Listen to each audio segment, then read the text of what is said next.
to Mr. Masse for 2.5 minutes.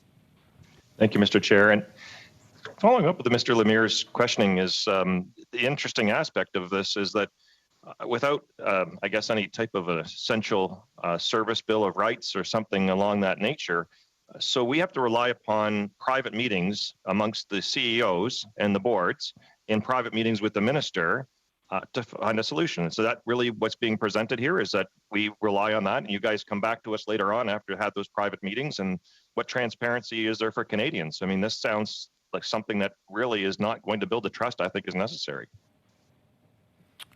Throughout this process, we have been as transparent as we can be. And if you're to look at some of the filing we have made, including most recently the CRTC filing, we want to share all the information on this outage. It only makes our industry better and more prepared for this to happen in the future.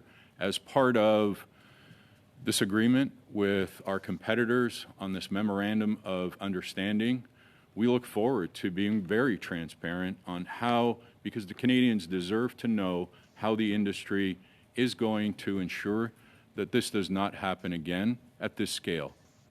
Well, I guess I hesitate because I've seen this show before when we have a few industry players together and meeting in private where there's no public access to any of those meetings. The minister can follow up, but the minister won't be able to provide documents or doesn't have to, even to Parliament or this committee. So I fail to see how this process is going to build public trust. I think that the other carriers that are going to be involved in this are probably going to get their reputations as well brought into this because, quite frankly, it's what's happened is that either through public negligence, through Parliament and the processes that we've had here, or through the industry itself, is that we have failed collectively on 911, something that was supposed to be guaranteed. So I'll finish with this, Mr. Chair, is that I don't think this process is going to satisfy the public because those meetings will not be public. There'll be heavy redacted materials. We'll have to go to access to information to find out what is going to go on for even scheduling and so forth. So I'm worried about it at this point in time, Mr. Chair.